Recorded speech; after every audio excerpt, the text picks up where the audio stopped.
السلام علیکم۔ بسم اللہ الرحمن الرحیم۔ دعا ربی زدنی علما، اے میرے رب میرے علم میں اضافہ فرما۔ دار ارقم اسکول میں خوش آمدید کہتے ہیں۔ جماعت پنجم، مضمون اردو ٹیکسٹ بک، صفحہ نمبر 1، عنوان پڑھائی پلس الفاظ معنی، نظم حمد۔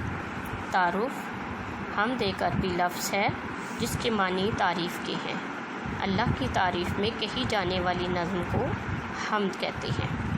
نظم حمد کی پڑھائی: تعریف اس خدا کی جس نے یہ جہاں بنایا، کیسی زمین بنائی کیا آسماں بنایا، پیروں تلے بچھایا کیا خوب فرش خاکی، اور سر پہ لاجوڑ دی ایک سائباں بنایا، مٹی سے بیل بوٹے کیا خوشنما اگائے، پہنا کے سبز خلت ان کو جواں بنایا، خوش رنگ اور خوشبو گل پھول ہیں کھلائے، اس خاک کے کھنڈر کو کیا گلستاں بنایا، میوے لگائے کیا کیا خوش ذائقہ رسیلے، چکھنے سے جن کے مجھ کو شیریں دہاں بنایا، سورج بنا کے تو نے رونق جہاں کو بخشی، رہنے کو یہ ہمارے اچھا مکان بنایا، یہ پیاری پیاری چڑیاں پھرتی ہیں جو چہکتی ہیں،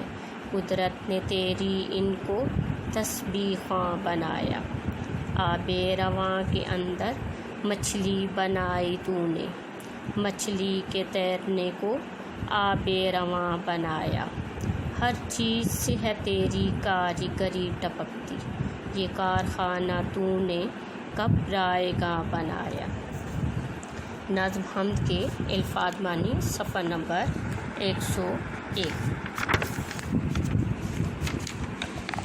الفاظ معنی: فرش خاکی مٹی کا فرش، سائباں آسرا چھاؤں، خلت قیمتی پوشاک، شیریں دہاں میٹھی باتیں کرنے والا، خوش بیاں، آب رواں بہتا ہوا پانی، لاجوردی گہرا نیلا رنگ چمکدار، خوشنما خوبصورت، خوش منظر نظروں کو بھانے والا، کھنڈر ویرانہ ٹوٹا ہوا مکان، کسی تعمیر کی شکستہ آثار، تسبیح خواں تسبیح پڑھنے والا، رائیگاں بیکار بے مصرف ضائع عقارت۔